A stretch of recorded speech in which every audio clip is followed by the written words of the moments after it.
Welcome to the Wimbo Worldwide F1 podcast. I guess F1 part-time or even content in the end full-time. around I'd the absolutely globe. love to. I mean, when I initially started the year, it wasn't my aim at all. My aim was literally just to do my challenge this year, but it sort of opened my eyes to how much I enjoy the sort of video creation side. So I'd love to eventually be able to do that in a bit more detail or make a bit more money from it. But who knows? Who knows what will happen in the future? I guess. Okay, well, you've mentioned your quest now. Can you tell the people at home? We've started now. Yes. What is your quest? Yeah, so the quest is to attend every Formula One race, so all 24 races in 2025, and to do that for £20,000 and using my annual leave at work, which is 28 days allowance. So it's basically a very chaotic year of trying to logistically fit in all of the annual leave and spread the money across the 24 races. But I've been booking it since August, September time last year, and that's the goal. And I'm on track at the moment on the money side. The annual leave not looking so good, but yeah, for money, I'm on track to hit the 20,000. So and where did you get the inspiration for this quest? Well, I've always wanted to do it. I've always wanted to go to every race in one season. I've just thought it's a really cool concept to be able to do that. But I always thought that I'd have to be retired or I'd have to win the lottery or something along them lines. And then it was summertime last year, like July, August time, I started to think, well, I've not got anything booked in for 2025. So is it actually possible? Like, could I actually do it next year? So I started to play around with some dates and numbers and see what's what. And in August, I figured out that it could be possible.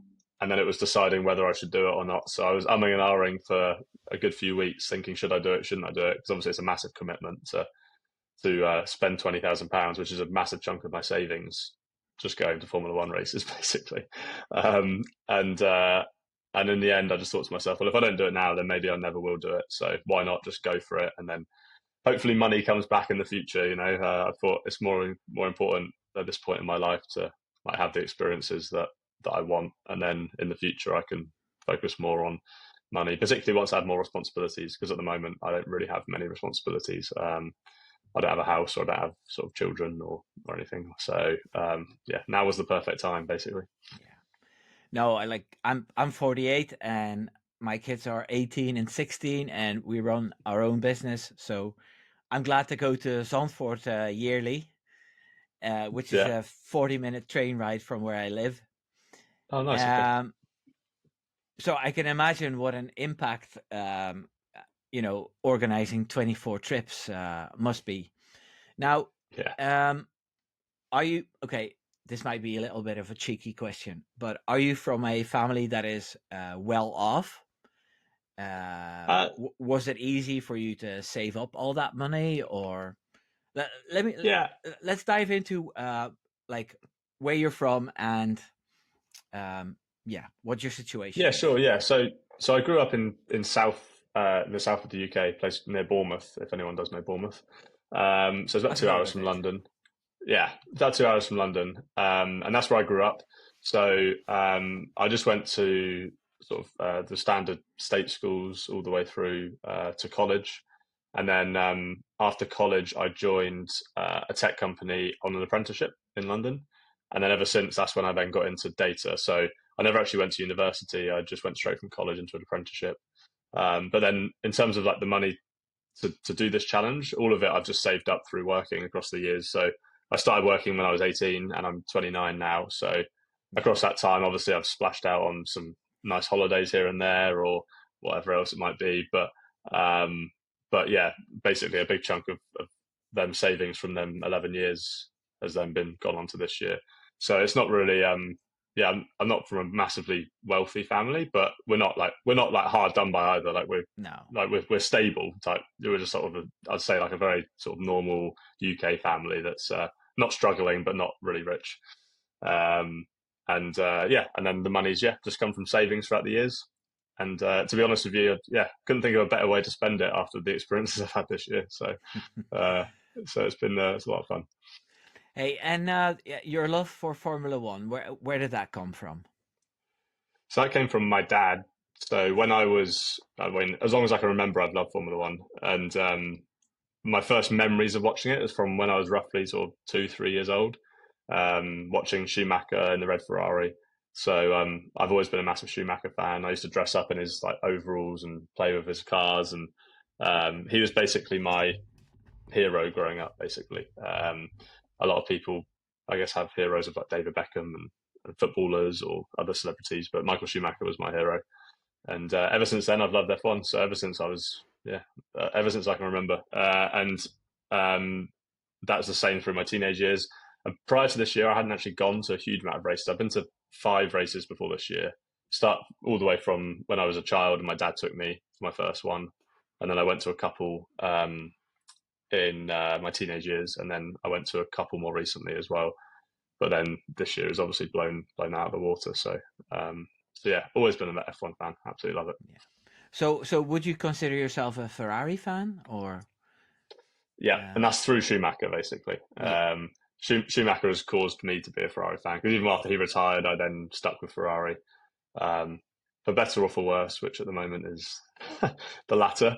But yeah, I would say I'm of sort of since 2019 as well, when Charles joined the team. I've been more of a Leclerc fan as well, almost because he is, like, I guess, the Ferrari golden boy in a sense, and I just really like him as a person as well. I think he comes across really well. So I'm a Charles Leclerc fan, but yeah, wider than that, I'm a Ferrari fan.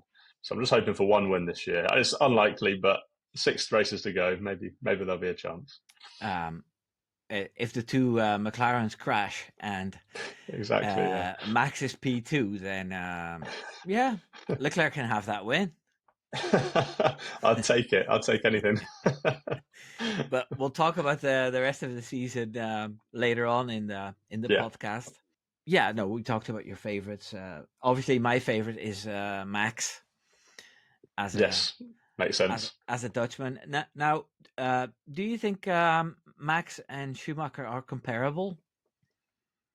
Because I have a video idea about making a video about how comparable those two are. Yeah, that's a good question. I've not really thought about it as too much, but I'd say it's quite a good comparison, because I feel like they both take it to literally the limit, like the very limit, and of what's allowable, I guess, and almost that do anything to win type attitude, which I think a lot of the best drivers have, to be honest. I think like Vettel was similar, right, in his Red Bull days. I saw a lot of similarities there. In terms of raw speed, though, then Max is definitely up there with Schumacher. I see them two as it's hard to compare, isn't it, between eras? But it's even they're both up there. What I'm hearing, that the driving style is the same, with a car set up completely on the front, and they can handle the loose rear, and then being a demon on track and a lovely family man at home. That's the stuff that I hear about Schumacher. Yeah, that's a very good point. And I think people are seeing it more this year, I think, with Max. I think in the past, he was sort of seen as the enemy in a lot of places, whereas now this year, now that he's not dominating the sport, I think people are seeing more of his personality and seeing actually he's a really nice guy. And I think people are warming to him a lot more this year and supporting him a lot more this year, which is nice. Well, like I made studies about British bias and stuff, and how Formula One or how heroes are perceived in Britain, and it's like as soon as you start, rising above the rest, then in England they need to cut you down. So at the minute it's McLaren. Zach Brown is under fire. Lando Norris is being hated. It's true. It's like if Lando Norris had 4 championships by now, then he would be he would be the hero. And it's the same with Lewis Hamilton. He won a championship in 2008, and then after that came a few poor years, and he was at the stewards nearly every race, and people hated him. He wasn't a popular driver at all. But then he started winning the championships, and it all started turning around. Yeah, it's true. Very true. Just I know a lot about Britain because my wife is from Northern Ireland. So okay, and nice. her sister lives in near Blackpool in England. Okay. Yeah. So we're actually going there for Christmas. So yeah, Oh, okay. Cool. I spent a lot of time in the UK, and Oh, so you visited quite a lot then. yeah, I've lived in Liverpool for 6 months as well. Oh, But okay. that's a completely different country than what you're from. I've never actually been to Liverpool, so I can't comment. I live in the UK and I've never been, but yeah. It's a great city. Like I Yeah. didn't spend much time down south in England, unfortunately, Yeah. because if I watch that show with Jeremy, the that farm show, what do you call it? Oh, Clarkson. Clarkson's Farm. Yeah. Yeah. I just love the scenery there. These little stone walls and these big fields and that farm life. I don't know, like, is it like that where you're from, or? Not exactly where I'm from, but you could drive like 20 minutes to get to something similar. Yeah, it's the countryside in the UK is lovely. Yeah, it is very nice. But there's stuff like that around Liverpool as well, right? There's like the national parks around Liverpool area Oh are, yeah, are I pretty only pretty saw stunning. the dirty, gritty city. Oh, did you? Nice. Um, a lot of times when I interview people on these podcasts, um, especially the English ones, it's always the families and the fathers that bring their kids into Formula One. Yeah. Now, as a Dutchman, I didn't get that. Like it for me, it started when Max started driving. But it must be good Mhm. to have that petrol running through your veins in England.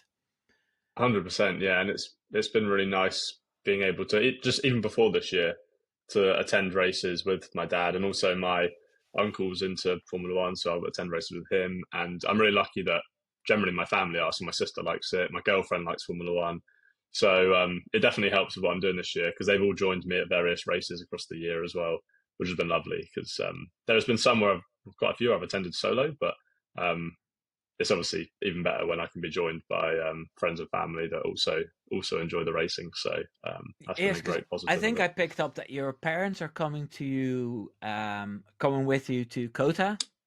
Yes, they are. Yeah, yeah, I'm really excited for that. Yeah, we're going to Kota. We're flying on Friday, so 2 days time we'll fly out, and then we're going to be at the track Saturday and Sunday. So yeah, can't wait for that. My mum's never been to a race before, so it'll be her first race, which is yeah, very exciting. Yeah, Kota is definitely one on my wish list because I've never been to the States, Ah, and okay, and that would be a cool first trip. besides being a Formula One fan, I'm also a film fan. So why I've never been to the US, I don't know, but I definitely need to go. Like On the to bucket see list. Yeah, yeah. to see if everything is larger than life. Like Yeah, I so, think it will be. what was Miami like? It was good. It was good. I actually surprised me. I actually found that the atmosphere and the sort of vibe around the track was actually really quite good. Not what I expected because I hadn't heard bad things, I guess, but I just hadn't heard great things about Miami. People have been a bit indifferent about that race, but I really enjoyed it. The only thing I didn't enjoy was the food prices were quite high, and generally the ticket price as well was high. Only went for 1 day, and it was one of the more expensive general admission tickets. So but I think that's just the nature of the US, and they're all a bit more expensive than the ones over in Europe. Um, but I would happily go back actually as a place. I really enjoyed it. Yeah, so that brings us nicely into the quest itself. The financial side of it. Um, you always pick those cheapest tickets of every venue. Like you've never had seats. So I have had some. So how I've done it is most races have been general admission for purely the budget's sake. But there are some races where general admission and the grandstand tickets weren't that far apart. So, for example, Vegas, which hasn't happened yet, but it's coming up. I bought a 1 day Vegas ticket for one of the grandstands. It was $600, which is the most expensive ticket of the year. But the general admission ticket was $550. So for $50 more, I was like, I'd rather Yeah. just get a grandstand and have a seat. And there's been a few of them situations throughout the year as well, where it's been sort of $50 or $100 difference. And I thought, well, for the sake of that small difference, I'll just pay more to have a seat. But the majority of races have been general admission. And to be honest, they've actually all been, well, most of them have been very enjoyable, even without a seat. Yeah. No, I had general admission tickets for Austria in 2023. Nice. Yeah, I love these race weekends where you have to pack sunscreen, raincoats, ponchos, because you get all kinds of weather over these weekends. Yeah, And, it's true. What did you think of Austria? I loved the view from the top of the hill in general admission. Yeah, I thought it was fantastic. Yeah, for the race we picked a place where we could see 3 or 4 different parts of the track. And Awesome. I don't know if you remember the 2023 race, but Sergio Perez and Charles Leclerc were fighting for 3 or 4 laps in the same corner. I don't know which turn that was. But anyway, we had front row seats for that, so we saw that happen like 4 or 5 times. And you would have seen a Max win as well, so it made it even better, I guess. Max sprint win and a Max win. Yeah. Awesome. So that was good. And then, I've been to Zandvoort a couple of times. And I think it was after the Zandvoort Grand Prix that I stumbled on your channel on Instagram. Oh, cool. Because I had made a vlog for my own channel, and I don't know whether the algorithm picked that up, that I was Googling a lot of Zandvoort stuff. But probably, yeah. Your content popped up, and I just loved how these short 1.5 minute stories told me so much. Awesome. No, that's great to hear. Thank you. Yeah. Because I remember you didn't like how at certain parts the crowd got crushed. It was a bit of a gridlock at certain points. Yes, that was pretty much the only bad thing I remember from Zandvoort, because there was one point where I think it was on the Saturday. Yeah, I was trying to get to the fan zone, and I was genuinely stood still for like 15 minutes in a crush. I was like, nothing is moving. I couldn't believe it. But other than that, that was a great weekend. It was just that one thing. I was like, yeah, that's got to go in the video, that one. I went to, after FP3, I went to a meet and greet with one of the creators of Lollipop Man. Do you know Lollipop Man? I don't actually know. It's these little cartoons with these little drivers with these little helmets, and they run over the track. Oh, you need to look it up because it's brilliant. I'll have a look after this. Yeah. But one of the assistant creators of that was at the track, and she was having a meet and greet.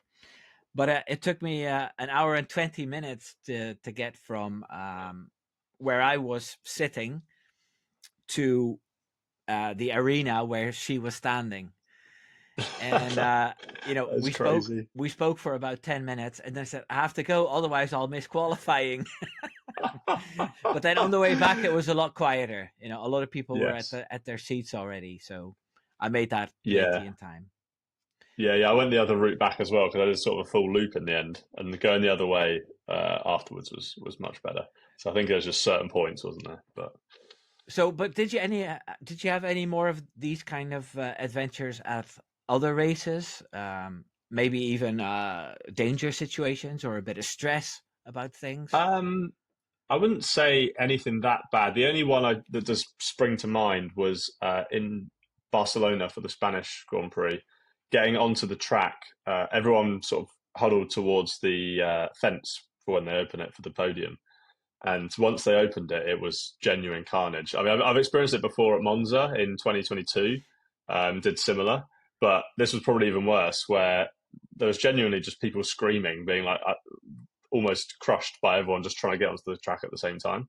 So that was probably the only sketchy one I've experienced this year, where it's actually been a bit like, okay, this is too much, particularly because it was so warm as well.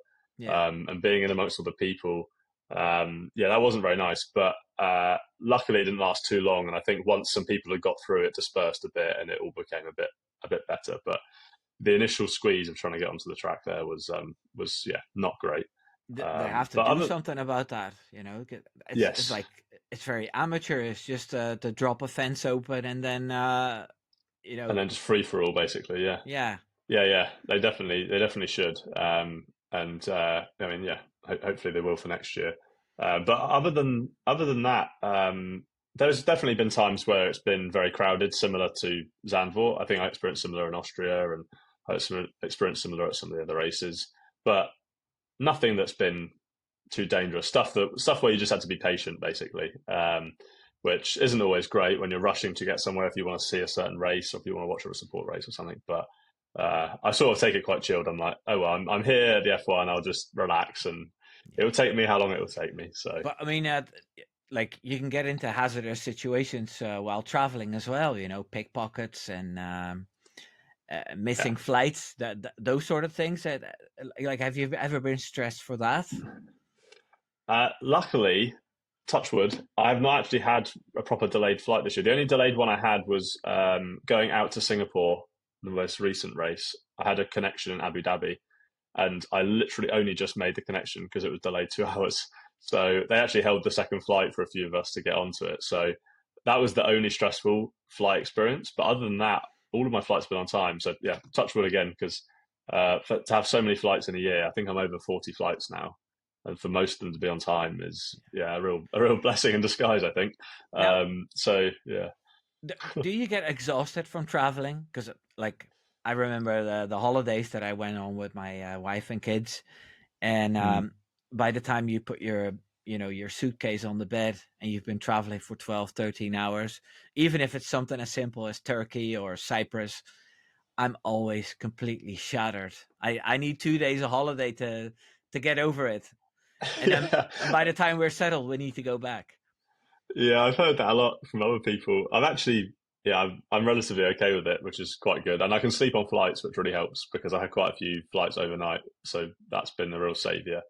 Um, but I think more so it's just been the adrenaline of the challenge, and also the videos I think has helped. So I'm sure that particularly triple headers, the third race of a triple header has always been quite tough in terms of Yeah. like how tired I get. But sort of the motivation of creating another good video and putting it up online, that really helps. I think if I wasn't doing the videos, I'd probably struggle a bit more. Then like third races in a triple header, I'd probably be a bit more lethargic. Whereas I do get a bit of like an adrenaline boost of, okay, here we go again. Let's go for another race. So that helps. But also just like the love of F1. I think I just love turning up to And a race and are weekend. you a So bit of an anxious traveler? You know, like always hours early, or are you more like no. me, go with the flow? Because see, I I'm easygoing, but my wife Mm. is one of the anxious ones. So uh, I think we've got exactly the same situation because I'm more easygoing and my girlfriend is more of the anxious traveller. So yeah, but no, my side, I'm pretty chilled about it. There are occasions where I've been at the airport hours early just because I've had that sort of timing with my flight where it's ended up I've been there a few hours early, which is fine because I normally spend it editing or something. mhm. But I never get stressed about it. And particularly, I think that's been particularly good for ones. So even Zandvoort and Monaco, I had flights on the same day, so I had flights back out on the Sunday night. And I've told people about that, and people have been like, "Oh my word, that's so stressful." And I was like, "Well, it was, to be honest with you, it was fine." It's like my Monaco flight was at like 9 p.m. and the race finished at, I don't know, 4 p.m. or something. So just made my way to the train station, hopped on, and I was at the airport in no time at all. So similar with Zandvoort as well. I managed to escape pretty quick after the race. Um, so yeah, I think it's a good thing that I'm a bit more chilled, because I imagine if you were a bit more of an anxious traveller, yeah, maybe doing it 24 times in a year would it would take its toll. No, but yeah, it makes you wonder how these professionals in Formula One have to deal with that 24 times a year. Yeah, Um, yeah, definitely. Now, like I saw you spoke with Kim Illman, and I love his travel videos as well. But he's always in the high end of the market. Yes, in Um, business class and the nice hotels. Yeah.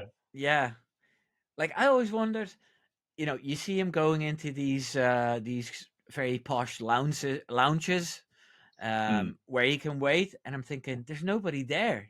I think I'd rather sit in an English pub in an airport, chatting to people. I don't know. Yeah, get a pint in. Yeah, exactly. I guess it's the free food at the lounges is quite appealing, but Yeah, I suppose um, these places fill up as well, but yeah, he'll probably doesn't. He probably doesn't film that. I need to ask him that as well, yes, yeah. because I've met him as well in Okay, 2023 nice. in Zandvoort. Yeah. Oh, you met everyone in Zandvoort in 2023. Well, no, that was it. That was Oh, all was the it? people Okay, I've met.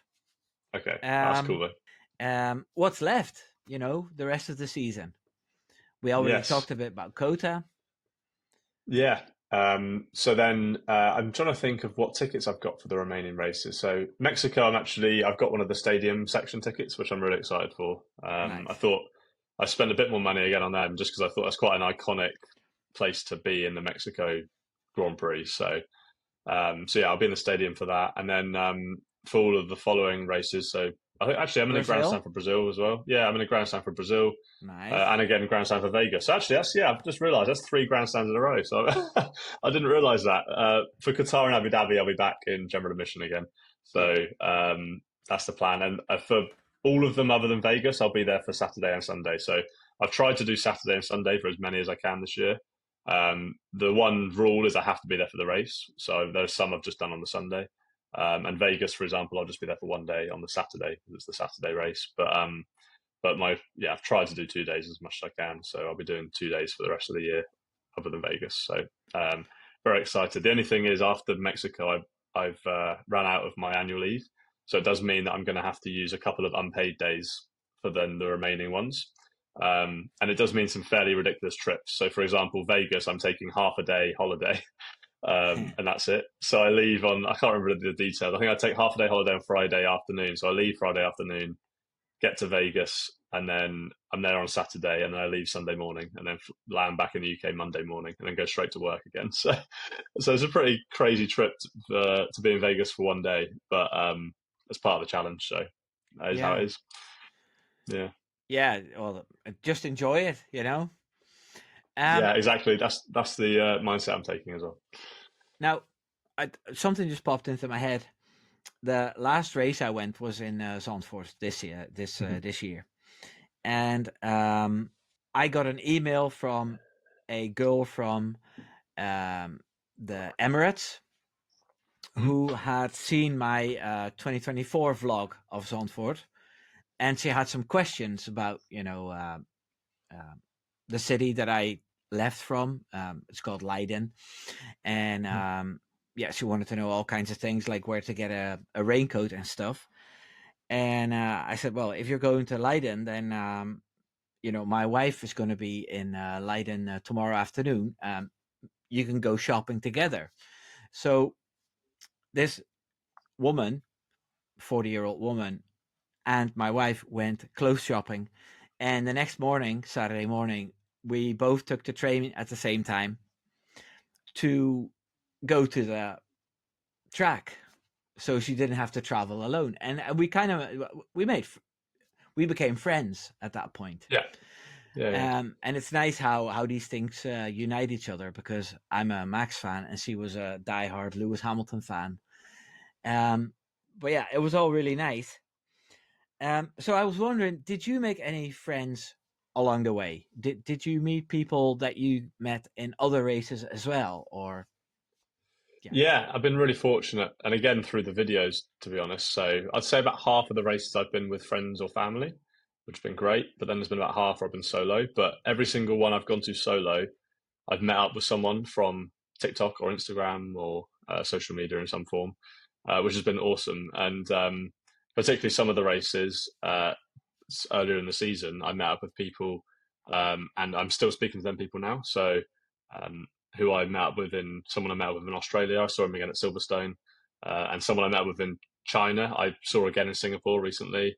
And there's a few other people from sort of the start of the year that I'm still messaging and speaking to through social media again. So it's been really nice to actually make sort of new Formula One friends and new friends generally through the challenge. It's been one of the best parts of putting it all online, to be honest with you. Yeah, I can imagine. And it's nice how Formula One unites people. We're all there for the same goal, and it's not unlike what you see on social media. No, not in real life, is it?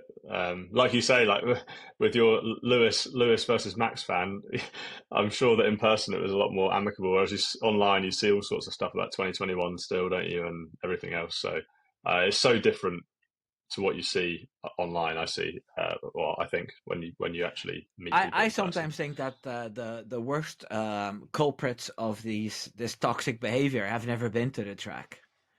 You know, You're probably right. Yeah, because if you've been to the track, then you mellow out a lot because we're all people, and we're all there to have a good time, and it's all exactly not it. it's not all that serious.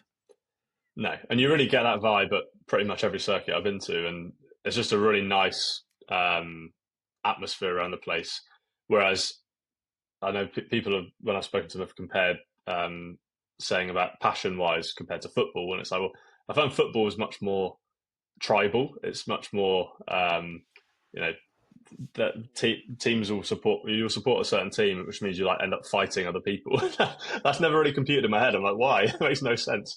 Whereas Formula One, you can support different people but still have a great time together. And I'm sure that is the case in football in some senses, but like that's generally the case at every single F1 race, is that everyone's just there to enjoy the racing and have a good time. So I've really experienced that this year, and I think it's been a really good reflection on Formula One fans generally, to be honest. Yeah, and are there any like standout crowds from the races that you've been? Obviously, I mean, the Orange Army is always impressive. Obviously, it was, and particularly the EDM beats that were constantly coming out the speakers as well. But I mean, I'm slightly biased. I'd say best atmosphere has been Monza for me so far. I thought you rated Silverstone the highest. Yeah, I mean, Silverstone's atmosphere is brilliant as well. In terms of the rankings I've done, that is top.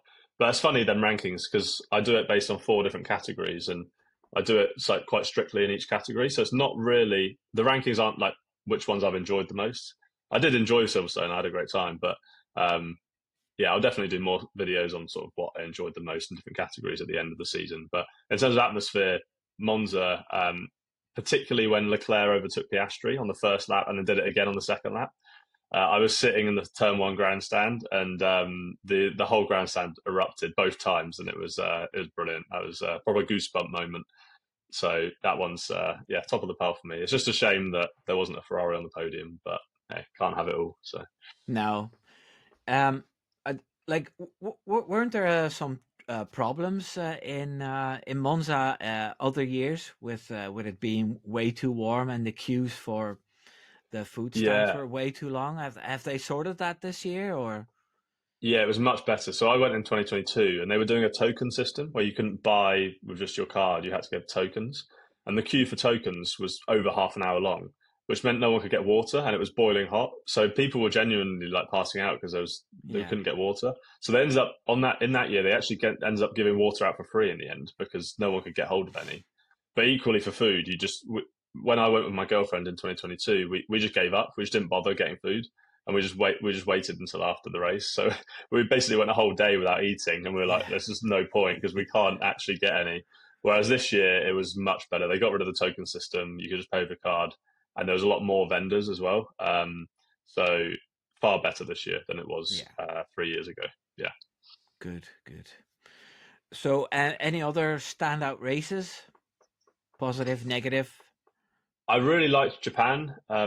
Funnily enough, like the race itself in Japan was probably one of the worst of the year. It was really quite a boring race. Nothing really happened. But the actual event, I remember 2 McLarens slipping off, and then Piastri trying to get back on, and in Japan was that? Yeah, I can't remember now. Piastri slid off the track and then had to reverse himself out of the grass. That was Australia. That one. Oh yeah, Japan was when Max led start. I mean, I'm sure you actually enjoyed Japan because Max led start to finish. So. Max won. Yeah, he did. Yeah, but yeah, I mean, yeah, the race left a bit to be desired. But Lando Norris went lawn mowing, fighting Max out of the pit. That's what happened in Japan. Yes, that was it. Yeah, that was it. That was pretty much the only exciting moment. um, but the actual event was amazing, and the country itself is also Yeah. amazing. I've heard lots of great things about Japan before, but it really was really lovely. And I hear things are so clean in in Japan that if you drop a sandwich in a Japanese toilet, you can just pick it up and eat it. That's how clean it is. you probably could. I don't know if I would do that, but you No, probably I could. wouldn't do that either. But But yeah, it was very clean, like no litter anywhere, and the only well, yeah, the place, like I said, the place itself was brilliant. The only bad thing was the trains getting in and out. So, well, getting in was okay, but getting out, because the Suzuka station normally, I think they said normally there's only like one train every half an hour or something.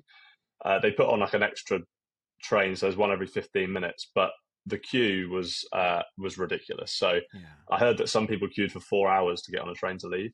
I ended up walking to a station that was an hour away instead, because they had a lot more trains from that station called Shiroko. So I went there and it was much better. It was worth the hour walk.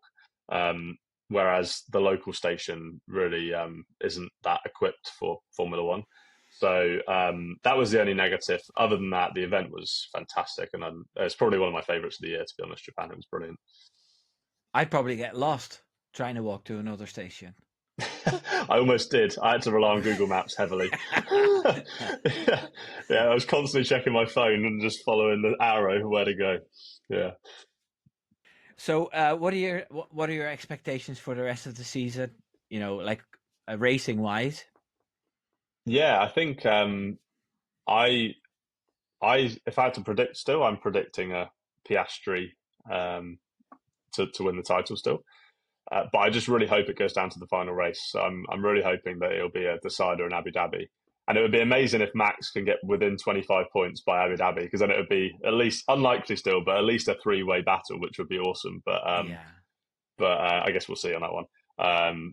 So yeah, I'm just hoping it goes to the end. And like I said earlier, I'm just hoping for a Ferrari win, but that one is less likely. I think it's more likely there'll be a title battle than a Ferrari win.